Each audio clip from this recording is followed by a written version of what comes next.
այն որ համայն Ռուսիո պատրիարքը ինչ-որ վրիպում թույլ է տվել կապված Թուրքիայի պատմության հետ, դա միանշանակ է, այդտեղ որևէ մեկը, բայց վրիպում է գնահատում։ Ես դա համարում եմ վրիպում, որտեղ դե պատմությունը չի իմացել, նա խոսացել է, ինչպես ես եմ լսել, ես լսել եմ ուղղակի, դիտել եմ, ինքը խոսացել է ներկայիս ռուսական քաղաքականության հունում, այսինքն որ ներկայիս Թուրքիան դրսևորվի որպես հնարավոր մեղսավոր կողմ կապված Ռուսաստանի հետ հարաբերությունների մեջ, այնպես ինչպես Ռուսաստանի պրեզիդենտը արտահայտվեց, ուղղակի այս տեսակետից, ասենք, վրիպումը կապված է այն բանի հետ, որ Թուրքիայի պատմության մի հատվածը խոսքը վերաբերում է Օսմանյան, որը քարոզում է նաև այսօր փաստորեն Էրդողանը, բայց նա քարոզում է այլ տեսակետից, այստեղ փաստորեն շոշափված է արևմուտքի տեսակետը, ինքը այդ տեսակետն է արտահայտում, որ յուրաքանչյուր կայսերապետություն, անկախ նրանից որի մասին ենք խոսում, պետք է իր փոքրամասնությունների հետ լեզու գտնի, որ պահպանվի որպես կայսերապետություն։ Պետք է ուրիշ բան է, որ դու անդրադառնում ես անցյալին։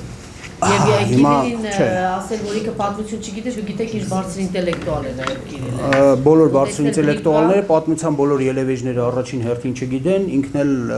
Հռոմի պապա չի, որ ունենա յուրաքանչյուր գործի վրա նստած սեփական անկրկնելի արխիվում 300-ից 500 աշխատողներ, որոնք պարբերաբար անընդհատ ճշգրտ են։ Այդտեղ եղել է Այդտեղ կարելի է այդպես։ Այդ քրիստոնյա փոքրամասնության կամ պատմական այդ ժամանակահատվածին նման անփութությամբ կարելի է անդրադառնալ։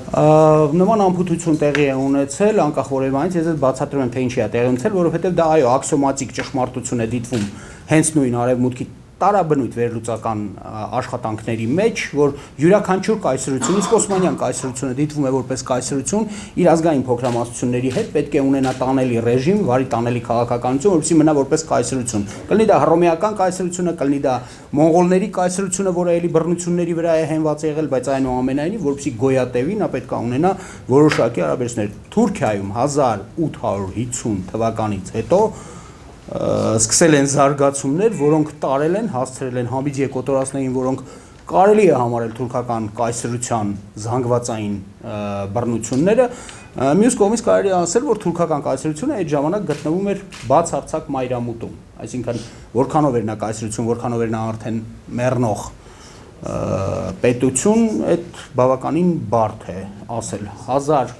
1875 թվականից Թուրքիան հայտնվեց այնպիսի կաբալայի ներքո, այսինքն այնպիսի ճնշման ներքո, նա մինչև 1850 թվականը չուներ պարտք։ Եվ հարաբերությունները որպես այդպիսին, իհարկե բռնաճնշումներով հանդերձ, փոքրամասնությունների համար քիչ թե շատ տանելի էին։ Դրանից հետո նա ձեռք բերեց պարտք հսկայական քանակությամբ,